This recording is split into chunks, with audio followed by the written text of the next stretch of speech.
Welcome back. The CBI has arrested Delhi Chief Minister Arvind Kejriwal inside the premises of the trial court in the liquor excise policy case. The CBI action comes even as Kejriwal faces investigation by the Enforcement Directorate in the same matter. Following the arrest, Kejriwal withdrew his plea in the Supreme Court, challenging the Delhi High Court's stay on his bail in the ED arrest. He will file a fresh plea challenging his arrest, addressing a CBI court in person. Kejriwal accused the CBI of manipulating the media and asserted that Manish Sisodia is innocent. Ashmit Kumar is here with the details. Ashmit, what can you tell us about the proceedings in court? Quite dramatic, with Arvind Kejriwal himself getting up to defend himself and also saying that I never made allegations or put the blame on Manish Sisodia. Well, indeed, it's been a rocky 24 hours for Arvind Kejriwal. Yesterday, the Delhi High Court stayed the grant of bail. Today, the expectation was that the Apex Court will hear the bail matter, that Arvind Kejriwal could possibly walk out. The CBI, of course, showed up late last evening at Tihar jail, arrested him, confirmed to the Rouse Avenue Court that technically the arrest was done within the court premises, began to make its case, is seeking for 5 days of remand of Arvind Kejriwal, made a whole host of submissions. The one aspect that Kejriwal took strong exception to was the CBI trying to assert that it was Arvind Kejriwal beginning to point fingers at Manish Sisodia. This is something that Arvind Kejriwal personally addressed the trial court, said that no such statement has been made to that effect, that this is merely tactics being employed by the CBI to sensationalize this entire affair, to embarrass the party, to embarrass Kejriwal, to embarrass Manish Sisodia before the national media, that they're looking for these national headlines to be spread across the newsprint tomorrow, that this is something that he cannot strongly assert. That this is something that Kejriwal has been opposing, that Manish Sisodia is innocent, and that is the position that Kejriwal will stick to. Of course, the larger question of the remand, we're still awaiting clarity from the trial court. We understand 6 p.m. is when the trial court could give an indication on a remand application of the CBI seeking custody of Arvind Kejriwal for 5 days. Back to you. All right. Thank you very much, Ashmit, for joining us. So all eyes on the trial court's order in the remand application of the CBI in the Delhi excise policy case. Joining us now to discuss this further is Sanjay Hegde, Senior Advocate of the Supreme Court. Mr. Hegde, what do you think about the chances of Arvind Kejriwal to get relief? Do you think the chances look bleak with each passing day? Well, it's no more easy as was first thought after the vacation bench Judge Nyay Bindu had given him bail. Now, it's obvious that his challenge to the Delhi High Court staying it will be filed afresh, because the earlier petition that he had filed, he has withdrawn before the Supreme Court. So it is quite possible that sometime this week or next week, even as the Supreme Court vacation bench continues, he may file an application challenging the grant of stay by the Delhi High Court. What the Supreme Court will do with that, we do not know. But in the meanwhile, even as his bail in the PMLA matter is being challenged in the courts, in the Supreme Court and the High Court, he will have to go for regular bail in the trial court.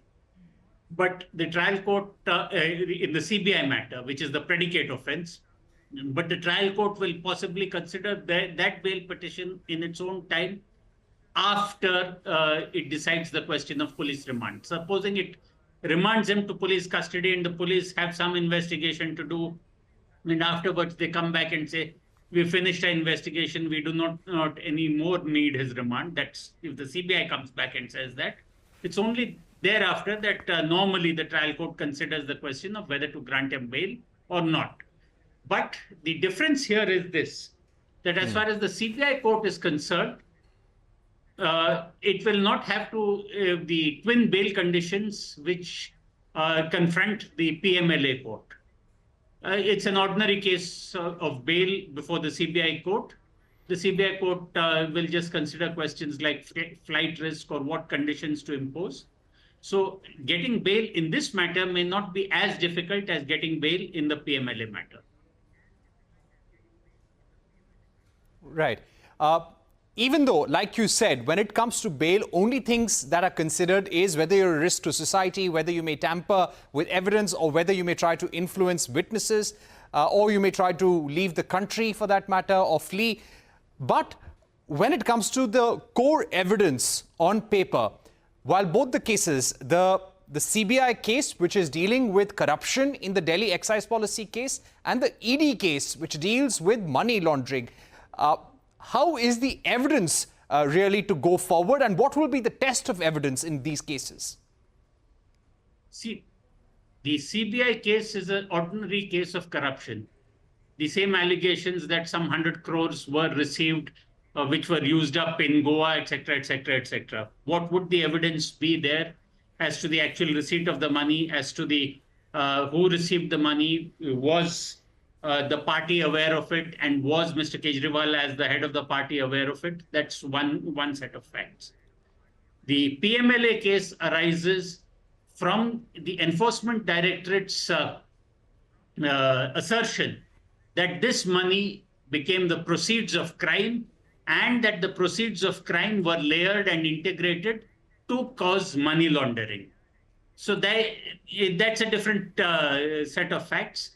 The PMLA case proceeds in one court. The CBI Prevention of Corruption Act proceeds in another court.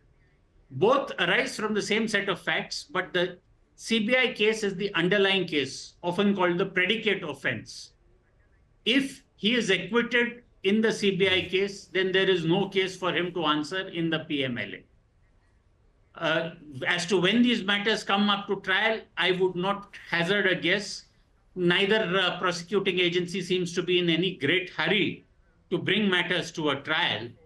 But the real question is of the grant of bail. And since there are two separate cases, two separate bails will have to be procured.